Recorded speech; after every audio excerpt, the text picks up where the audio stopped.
Welcome back to my channel. As promised, I am baking Jamaican Christmas cakes. This is going to be probably a 3-hour process, but I have to be a woman of my word. Moreover, I really want to be able to gift my family members that surround me, living close by, sorrel, as I said, and Christmas cakes.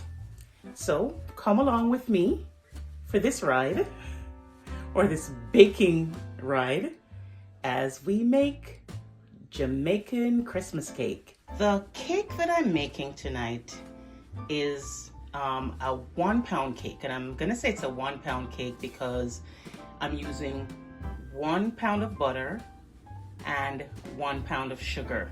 That's what I tell myself that I need so I can remember how much of certain ingredients that I'm putting in. That's my butter getting ready, and I'm going to actually beat the butter a little bit so that it becomes a little bit more softer before I add my sugar. And that's going to be just about 2 cups of sugar.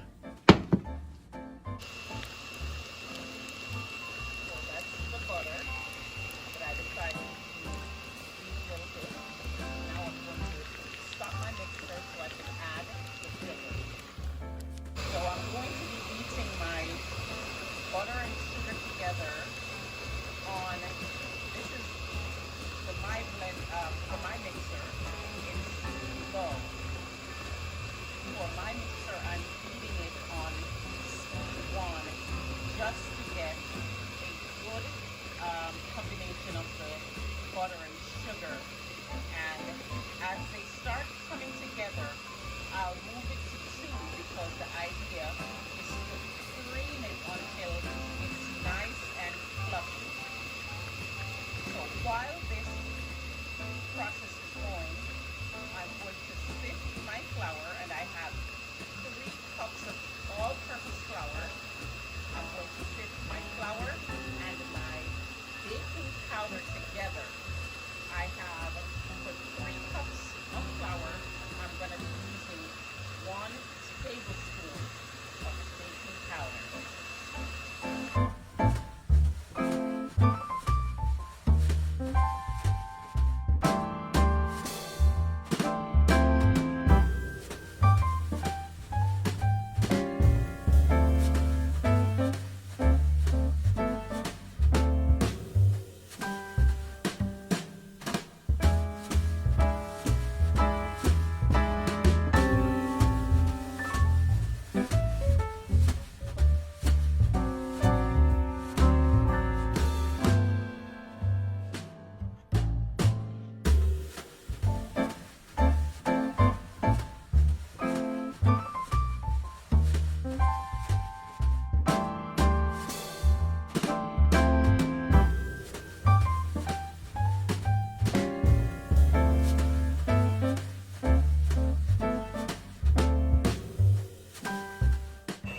Now I'll add 1 level tablespoon of baking powder.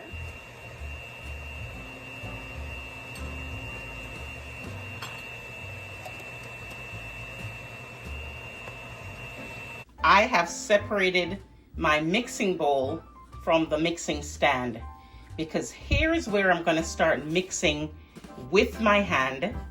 And the very first thing I'm going to put in the liquid, I have 2 tablespoons. Let's show that to you. In this jar, I have 2 tablespoons of vanilla. I have a 1/4 teaspoon of almond essence. And I'm going to add that to my fruit mixture. Let's combine that nicely. And here is where I will add my citrus juice. That's my lime and my lemon. I'm going to set my phone down because I want to start adding the flour and the fruits to the creamed butter and sugar with the eggs already incorporated. but something tells me I'm going to need a bigger mixing bowl. So hold tight and I'll be right back. Here is the mother of all mixing bowl. This is a 12-quart mixing bowl, so I don't think I'll have any problems with anything overflowing. As I was pouring the creamed mixture into the biggest bowl I have, I noticed that the liquid was beginning to separate, so I had to stop filming and just start putting the flour in to get it together, and I'm back in business. Probably won't be able to see me in the frame, but the idea when you're mixing in the flour and the mixed fruits, you have to cut and fold, and you go into one direction. You can't go all over the place. So I mix and I cut. I mix and I cut. This is supposed to help the batter not to have a lot of air bubbles.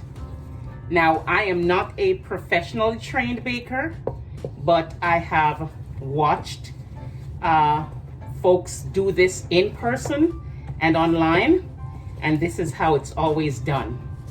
I'm going to add just a little bit more flour. You can't add all the flour at once. Do this again. Once I have all the flour and the fruits in, I'll pan into the bowl so you can see what it looks like.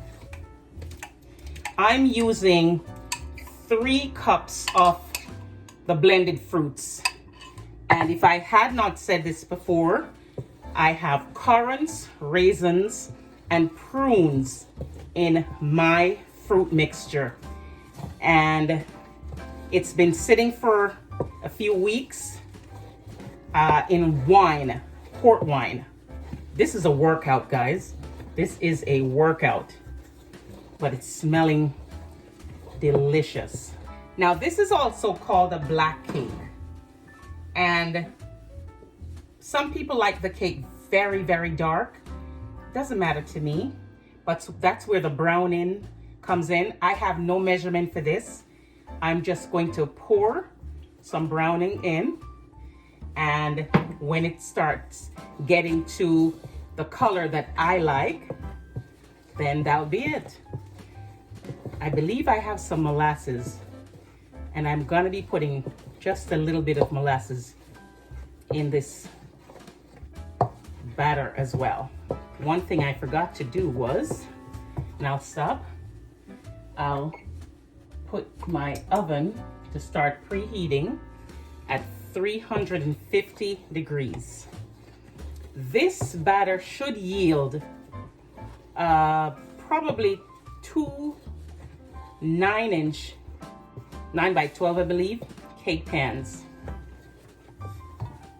So we'll see. All right, time to add just a little bit more flour. Let's get this incorporated. You will know when this batter is ready to go into the baking pans when everything is in and combined and your spoon stands firmly in the middle of the batter. I've been seeing that done since I was a child.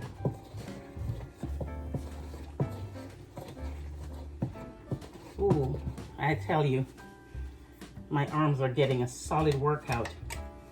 All right, so I'm putting in the remaining fruits.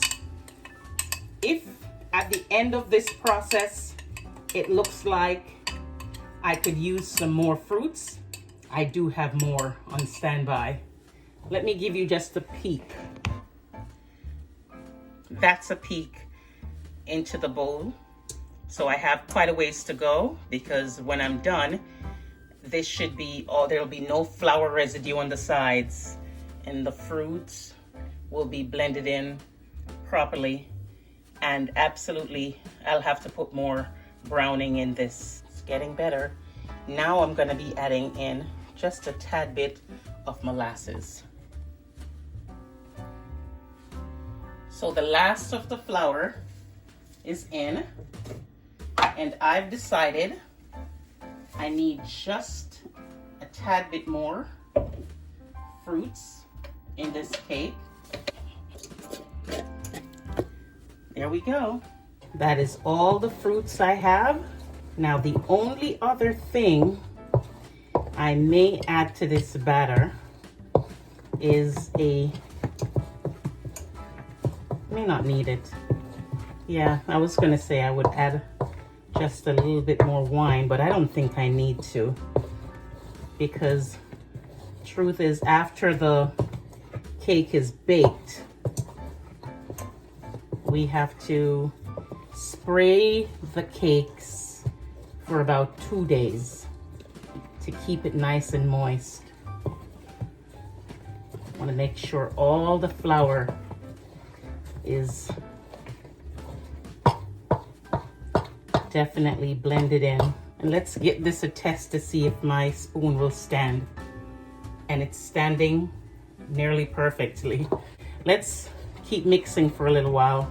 Now, one of my all-time favorite things to do, and I pretty much can guarantee that every child who grew up in a household where this cake was made at Christmas time did not mind having the job to wash the bowl, because yes, we did.